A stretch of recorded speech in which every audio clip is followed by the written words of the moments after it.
this last story that we have time to talk about is the whistleblower. You and I always talk about how whistleblowers have become victimized.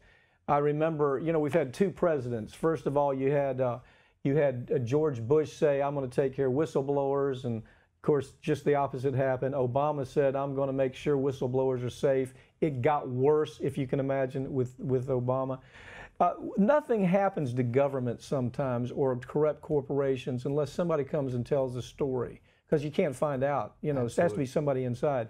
What's your take on this U.S. intelligence where they're actually trying to shut down whistleblowers by way of retaliation? Whistleblowers are crazy important in our society because whistleblowers are usually internal folks in the know that can go to their superiors or an outside agency and point out wrongdoing.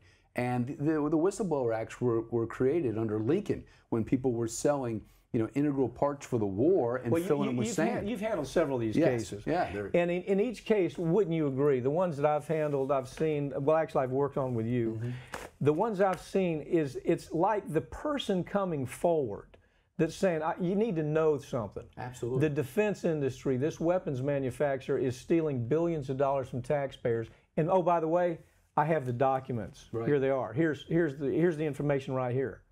Now you take it to the government, and what happens to that whistleblower? He becomes a victim, doesn't he? Well, it's scary. And the example in the story that just came out from the Daily Beast was that in the spy industry, the cloak and dagger industry, when you have the whistleblowers coming forth that I think it was 1 out of 190 cases had ruled in favor of the whistleblower, and that they were getting fired left and right. They weren't protected, and that's one of the key pieces of these whistleblower cases is the whistleblower is petrified. Can you imagine in this cloak and dagger industry how scared the whistleblower is to come forward, say what they know, and then wants to be protected.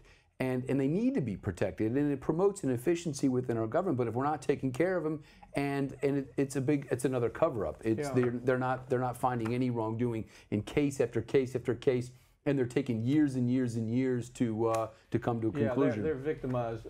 Peter, we'll pick up with more stories next week. We try to focus on stories that corporate media simply, I don't know whether they don't have the ability anymore or whether the folks doing the stories just don't have enough insight to understand what's really happening. Peter Meijet, thanks for joining me. We'll be back next week.